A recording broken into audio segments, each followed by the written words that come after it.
Okay, we're here with Vicki and Zoe Jennett, Needlework Press. Yep. Vicki, tell me things.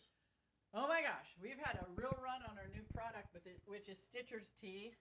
And Stitcher's Tea comes in 18 count or 5 count tins, and the large ones come with the chart. It's pretty much gone out the door today, which is really exciting. We finished the charts in a variety of ways here in little smalls, lend a hand, all is calm.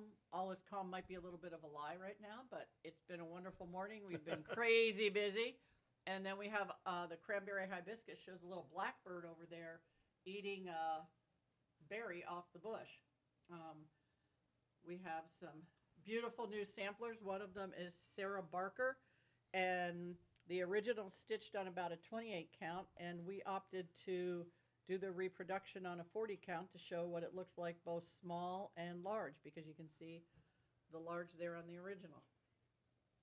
And then if we go across the room, we are really happy to collaborate again this year with GGR Designs on a sampler that involves the Dutch steps.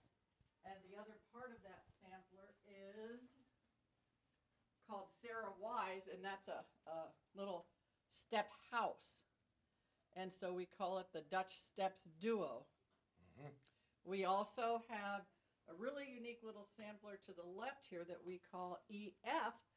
And this little girl stitched her sampler in 2 different years, 1836 and 1837. So we opted to finish it in 2 different ways on the end of a table runner. And we have half of it over here with the trees and baskets, and the other half over here with the house.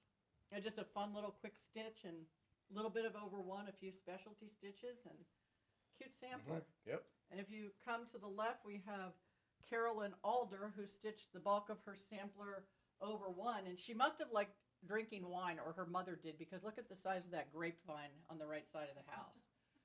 I mean, it's as big as the house. It's bigger than the man's head. Yep. So maybe she lived in a vineyard. And we have we call this the Busy Little Bee because the antique in the front had a sampler by, or a verse by Sir Isaac Watts called The Busy Little Bee. Fortunately, we could read enough to chart, but then we also show the model stitch with Love Me and Happy Bee.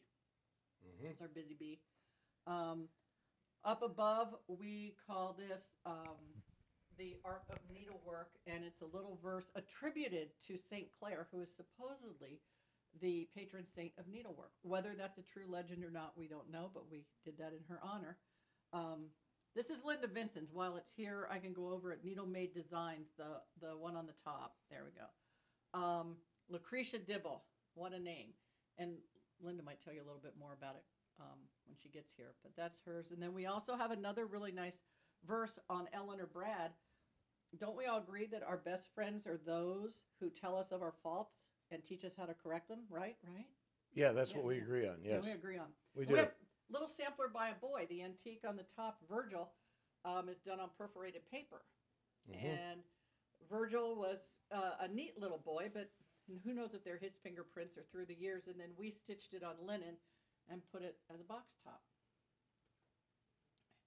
Mm-hmm. We have a Quaker Medallion sampler. This was an unfinished antique sampler that was hem stitched along the edges, and then all the motifs around it. So we charted the motifs, and then we put them together to make complete medallions, so that in the chart you can use it as a border, you can stitch it all together. Oh, okay. So that, and finally, a little reproduction from England. Catherington is the town where this was stitched in 1882, and the antique's up high, and there's our model down low. Very good. And that does it. And Zoe's been a very helpful Zoe, that was excellent. little That was girl at market. best presentation yet, Zoe. Excellent.